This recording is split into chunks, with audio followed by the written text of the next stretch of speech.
하셔서 역사 속에 일하시는 하나님이라는 제목으로 말씀 증거해 주시겠습니다.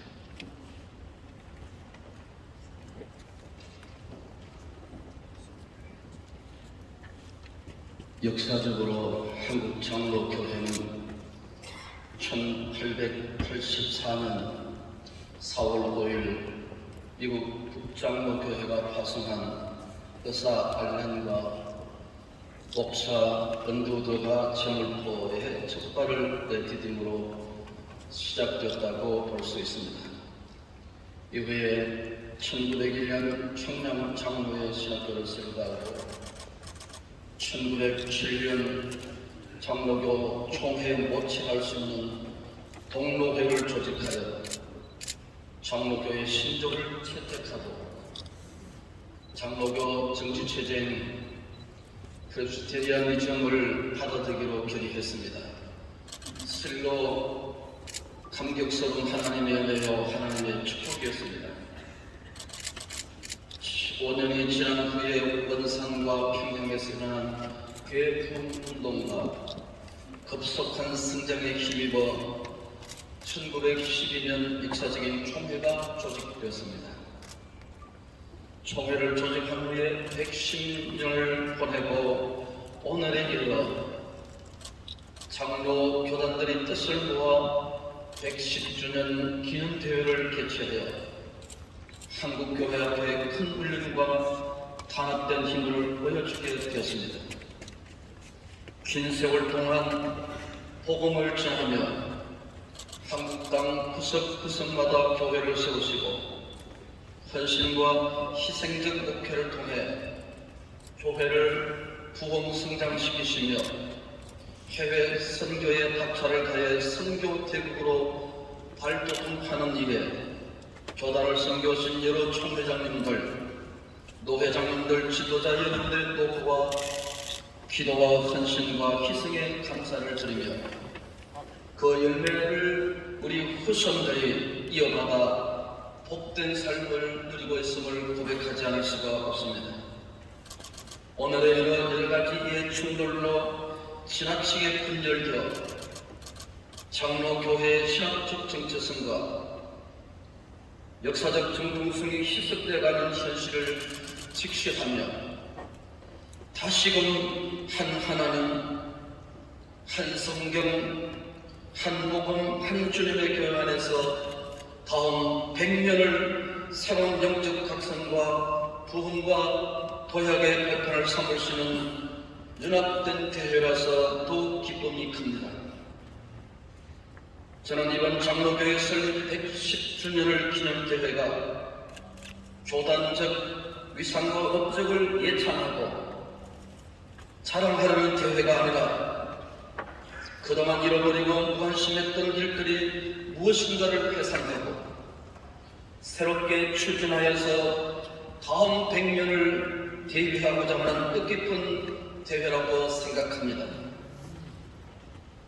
한국교회 열정과 건면함의 바탕 위에 일궈놓은 경제성장과 성도들의 눈물겨운 기도와 헌신과 희생으로 성장한 한국교회가 물질적인 부와 사회문화적 영향력과 탈현대주의의 사상에 유혹되어서 영적인 동력을 잃어버리고 기도의 야성을 잃고 지나친 세속주의와 물량주의에 매몰되어 버렸습니다. 이런 현실 앞에서 영적 지도자들의 안일함과 다원주의적인 진리의 보편성과 사회문화적 세속화의 영향으로 도리어 세상의 교회의 걱정거리가 되는 시대가 되어버렸다는 것입니다. 우리는 이 점을 먼저 뼈저리게 가슴을 치면서 회개해야 한다고 생각합니다. 모세가 이스라엘 총에서 선포하신 노래가 여호와가 어떤 분이신가, 그는 반석이시고 그가 하신 일이 완전하고 그의 모든 일이 정의롭고 진실하고 거짓이 없으시고 공의로우시고 바르신 하나님이라고 하셨습니다. 그러나 여호와의 성민은 때는 하나님의 백성은 여호와를 향하여서 악을 행했다고 했습니다. 이 백성을 향하여 모세는 험있고 삐뚤어진 세도로다 어리석도다 지없는 백성이라고 애절한 마음으로 가슴을 전했습니다. 여호와는 이스라엘을 만드시고 세우셨다는 것입니다. 여호와는 인생과 만물의 생명과 존재를 집행하게 하는 반석이라는 것입니다. 그가 세상을 위해서 하신 일은 완전하시다는 것입니다. 그는 진실하시고 정의롭고 공의롭고 의로우신 전능하신 하나님이십니다. 그러므로 그가 행하시는 옛날을 기억하고 역대의 연대를 생각하라는 것입니다. 하나님께서 우리 한국교회를 위해서 우리 총회들을 위해서 하신 일들을 기억하시라는 말씀입니다. 역대의 지도자들을 세우시고 교회를 위해서 헌신케 하셨던 그 연대를 생각합니다. 연한 풀 위에 내리는 비 같고 채소 위에 내리는 단비같이 생명을 소생시키시는 그 하나님의 능력을 기억하시며 전파하라는 말씀인 것입니다.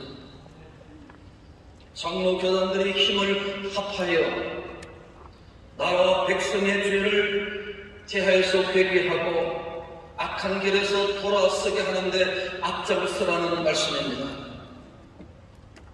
오늘 한국 교회 안에 교배된 영성과 진리의 상대성과 이단들에 대한 침묵을 장로교회는 회개해야 하는 것입니다.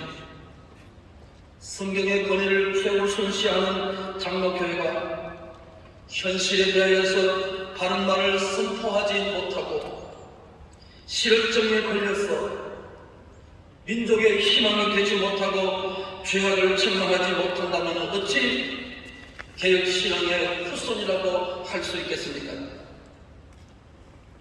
하나님을 버리고 우상을 섬긴 이스라엘 민족의 죄를 지적하며 빼앗긴 땅을 회복하고 거꾸로 돌아가 다시금 하나님을 섬기며 그분의 영광을 선포하도록 울면서 기도한 예레미야의 기도와 선지자 선포가 우리 가운데 다시금 살아나야 한다는 말씀입니다. 사법부와 행정과 관료들과 종교 귀족들과 경제력을 가진 자들을 향하여 불의와 사치와 타락에 대항하면서 공의와 정의와 무너진 것이 안타까워서 발을 굴리면서 외치던 아모스 선자의 외침이 다시 살아나야 한다는 말씀입니다. 생명을 내어 걸고 헤롯의 부정과 부패를 책망했다가 순교의 제물이 된 선지자 세례 요한의 설교처럼 백성의 악행과 죄를 지적하는 설교가 필요하다는 말씀입니다.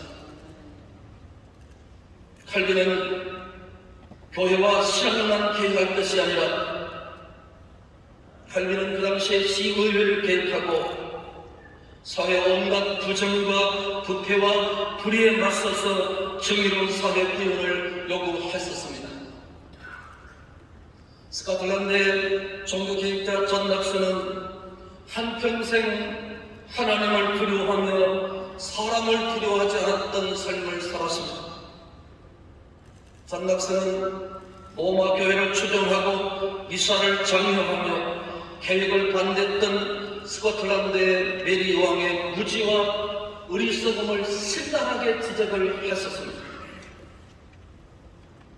괴물 같은 여성 정권이라는 글에서는 참된 종교가 아닌 것을 강요하는 군주에게 순종할 수 없다고 대들었습니다. 이 종교개혁의 정신으로 스코틀랜드의 종교 국가를 장로교회로 돌려섰던 것입니다. 이처럼 영적으로 병든 이 백성과 지도자를 깨우고 이 땅에 푸른 그리스도의 계절이 다시 오게 하는 생명운동, 성령운동 우리 장로교들이 앞장서야 할 것입니다. 이 자리에 참석하신 교단 지도자 여러분, 성도 여러분, 여호와는 우리의 반석이십니다. 세상의 모래알처럼 무너져 내려도 우리는 디디고 일어설 반석이신 예수 그리스도가 계시기 때문에 그렇습니다. 완전하시고 정의로우시고 진실하시고 거짓이 없으신 그 하나님을 지금도 선포하라는 말씀이 있습니다. 우리는 한국교회 앞에 새로운 과제를 던지고 공기를 부여하고 한국교회를 자극하고 하나님이 기뻐하시는 교회를 만드신 일을 위해서 연합하고 힘을 모을 때라는 말씀이 있습니다. 우리는 지금 다시 다음 100년을 향해서 출발점에 서 있습니다. 제가 총회를 섬기는 중에 교단 지도자를 만나고 전국 교회를 섬기며 해외 선교지를 돌아보면서 주님께서 보고 느끼게 하신 감동이 있었습니다. 그것은 저 종교의 가슴에 다시 교단을 세워야 하고 다시 장로교를 세워야 하고 다시 살려야 한다는 거룩한 부담감이 저희 가슴 속에 있었습니다. 그렇다면 우리는 다음 100년을 향한 우리 장로교의 사명을 저는 다음과 같이 세 가지로 간략하게 말씀드리고 싶습니다. 첫째, 요한 칼빈의 교리적 토대 위에 개혁운동으로 이어진 영리 청교도 정신과 한국교회 뿌리 내리게 한 교리적이고 실체적인 개혁신학의 정체성을 새롭게 정립하고 출발점을 다시 삼아야 한다는 말씀입니다. 두 번째, 복음적 영성운동을 회복해야 한다는 것입니다. 어떤 문제 앞에서라도 먼저 하나님 앞에 무릎 꿇고 기도로 간구하며 담대함으로 복음을 전했던 그 야성을 다시 회복하고 성령의 다스림을 받는 성령 충만한 주의 종들과 각 교단들과 하나님의 백성들이 되기를 소원합니다. 그래서 다시 한번 이 땅에 다시금 장로교 속에서 영성운동, 생명운동, 회개운동이 일어나야 한다고 생각합니다. 1904년 원산 대부흥운동, 1907년 평양 대부흥운동이